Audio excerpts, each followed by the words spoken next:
The I Speak People Show helps introverts to thrive in an extroverted world. Find out what makes you tick and live the life you were meant to live. Find us on iTunes or online at ispeakpeople.com. Picture this. You're sitting on your porch, enjoying a novel and a cup of coffee, basking in the sunlight. Robins are singing, and there's a pleasant chill lingering in the air. It's the perfect morning. Suddenly, unannounced and uninvited, your rowdy neighbor rolls up in his Mustang. Windows down and stones blaring, he yells from the street up to your porch, startling you and ruining the moment. For no good reason, he tries to start a conversation from 50 feet away, eliminating all but the memory of your peace and quiet. This is your plight, an introvert in an extrovert's world. You might never have experienced this particular situation, but I'll bet you've been interrupted when trying to concentrate, talked over while getting your thoughts together, and maybe put down for needing more alone time. Your struggle is real, so you may have wondered, why are extroverts so draining? Or more specifically, what do I do when I don't want to be around extroverts? How can I get along with them better? And that's going to be the topic of today's show. We're going to look at some possible explanations for why introverts and extroverts butt heads, and then we're going to take a look at some specific circumstances where they normally do this and talk about some solutions for how to get along better with extroverts and to guard your energy and meet your own needs while also honoring theirs as well. So let's start with biology, and we'll jump right into that now. In The Introvert Advantage, Marty Olson-Laney, PsyD, explains that extroverts and introverts prefer different amounts of stimulation and cites biology as the cause. According to Laney, extroverts' body chemistry and brain wiring require more stimulation than do the bodies and brains of introverts. Consequently, extroverts enjoy interacting with other people and participating in high-energy activities more frequently than introverts do. The stimulation helps extroverts stay alert. When exposed to lower amounts of stimulation, the amounts introverts would need, extroverts grow lethargic and bored. This happens in my classroom all the time.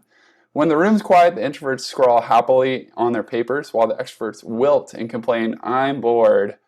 When I allow students to talk and work with partners, however, the quieter students struggle to focus and have trouble concentrating. I don't know if you can think back to your education and the time you spent in the classroom and whether or not you had a similar experience, but this goes on all the time. Wherever introverts and extroverts get together, there will always be disagreement over how loud the music is, how many people are present, the decor and location, and the kinds of activities. More often than not, introverts and extroverts butt heads over three specific things, and this is what we're going to discuss in just a minute. Number one, conversation styles.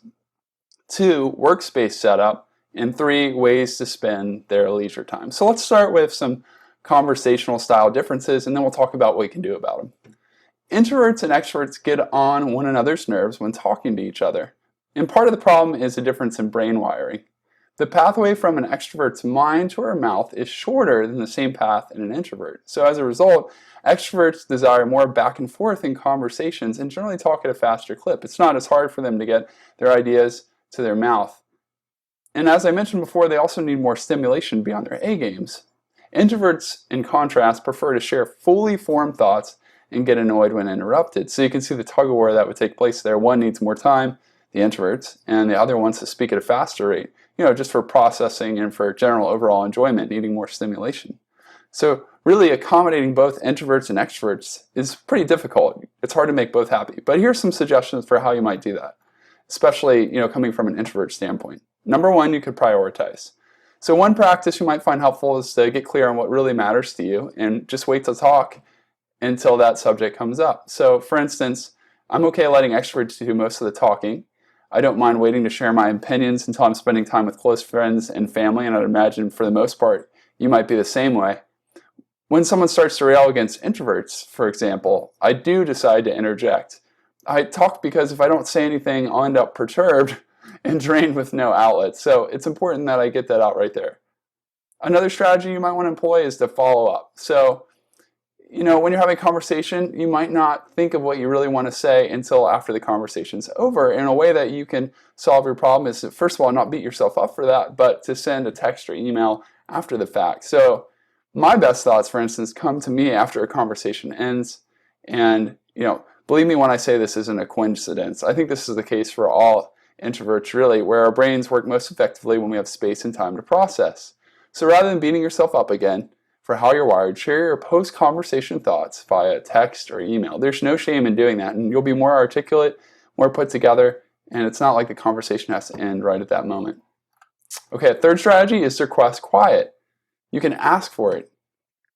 If you need think time, ask for it. If a coworker, friend, or family member, more specifically, wants to know your opinion or is seeking your feedback on an important matter, and this is, generally when you would do it, let her know you need a moment of quiet to ponder.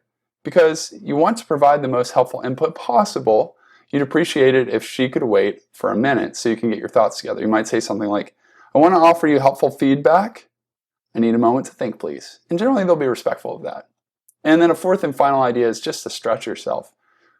You're going to have to share incomplete thoughts from time to time. And this would just be where you cater to the extrovert's preferred talking style.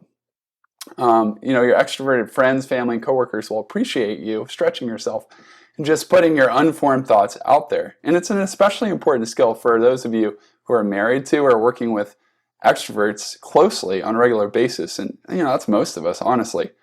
Hopefully, the more you flex your conversation style, the more willing the extroverts will be to bend as well.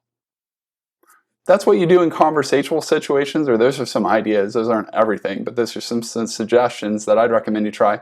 Let's take a look at what you can do in a workspace setup that might not be ideal for you. Susan Cain's book, Quiet, has a lot to say about open office plans and their negative effect on productivity, especially for introverts. From an introvert's point of view, open office plans are a nightmare. Coworkers are constantly chattering, interrupting you, and as a result, it's nearly impossible to focus on your work. There's no question that introverts work best when they have a quiet space in which to concentrate. The right setting enables them to enter a state of flow in which they're able to think more deeply and generate creative ideas more easily. And I just realized I didn't change the pictures for these slides, so I apologize if you're watching the video, but hopefully this won't deter you from listening. But in contrast, extroverts in the same settings would be less productive. They need to talk to coworkers in order to flesh out their ideas. So what do? Here's a challenge again between the two, extroverts and introverts. Here's some possible ideas for solutions. Number one, designate quiet hours. Cal Newport, the author of Deep Work, suggests working that in a way where you get 2 hours in the morning and 2 in the afternoon. You can actually ask your boss for this and found it on the idea that you'll be more productive. Say, can I have 2 hours in the morning and 2 in the afternoon where no one can come in and disturb me? And you'll be surprised how much more productive you can be. And then people who need to talk to you can talk to you in the hours where you're available for conversation. Another idea is to telecommute. So we live in an exciting day and age, as you know, where we can complete our work almost anywhere. Why not, in this extraordinary time, consider working from home? Ask your boss or supervisor if you can telecommute a day, a few days, or all week. And really got this idea from the 4-Hour Workweek by Tim Ferriss. And he suggests just asking for an experiment. Ask for a day or two where you can work from home or even a different spot in the office, and make sure that you're ultra productive and that you keep a record of what you accomplished those days. Go back to your supervisor or boss and show what you're able to accomplish, and they'll likely give you a chance to do that more often. And then again, a third idea is to get away. So finally, if you have to work in an open office environment, you can always get away even without telecommuting. So one way to do this would be, just to move to an empty conference room or office for part of the day. But if you don't have this option, your next best move may be just to slip on a pair of noise-canceling headphones if you have that option. So there's some other options for you out there. Okay, so that's what you can do in a difficult workspace, some ideas there. The third and final situation that is commonly a challenge between extroverts and introverts is how you spend your leisure time. So here's some suggestions for that situation. Introverts and extroverts also prefer to spend their downtime differently. When Friday, Saturday, and Sunday night roll around, most extroverts want to hit the town, while your introvert nature probably convinces you to stay home or at least go somewhere quiet. This wouldn't be a problem except for the fact that some of your family and friends are extroverts. So what do you do when that challenge arises? Here's some recommendations. Number one, you could alternate days. When you and the extroverts in your life are trying to come up with a win-win leisure activity, your calendar is often the best tool in your toolbox. So a sure way to satisfy both your needs, both the extroverts and the introverts, is to designate a day of the week for staying home. So, I'd recommend Friday because it's right after your long work week. So why don't you stay home Friday and just have a down day and relax? But then you could say, hey, every Saturday we're going to go out and explore, hang out with other people, have a get together at a house, something like that. That way you have a win-win, both can win.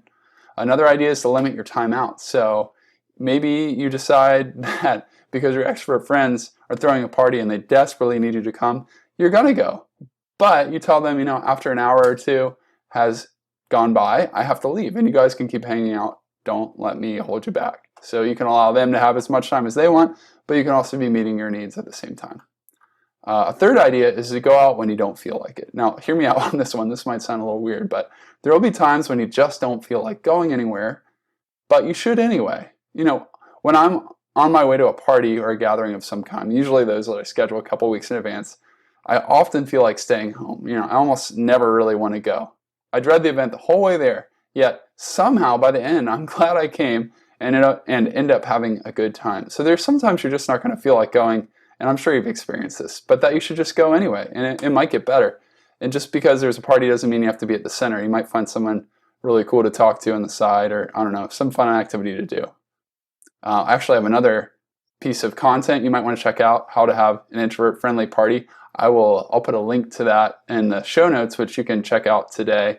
And I'll also put a link to that. If you're watching the video on YouTube, you can find that below this video. So definitely check that out. Good content there. Okay, and a final idea for you. Cancel your plans. I'm sure you love this one. Canceling plans is always an option too. So there are going to be times where you're just spent and you weren't anticipating that. If you've had an insane week, it's okay to back out of a party at the last minute, assuming you've checked with the hosts. And if you make it to most events, the organizers will understand when you need to back out every once in a while. So the key is to try not to do it that often, but to always have it as an option out there. Getting along with extroverts in your life is always going to be a challenge. That's just the way it is. But hopefully with a little creativity and imagination, you'll find ways to enjoy more uninterrupted, quiet moments, novel and coffee in hand. I hope you found some of these suggestions helpful today. For more information, definitely check out the show notes, which if you're listening on the podcast, they are at ispeakpeople.com/podcast 29. Again, that's ispeakpeople.com/podcast 29. If you're watching the video, definitely check out the link below, and that'll take you there as well. And then for more information on how to thrive as an introvert in an extrovert's world, to live a happier life, check out ispeakpeople.com. Thanks for joining me today.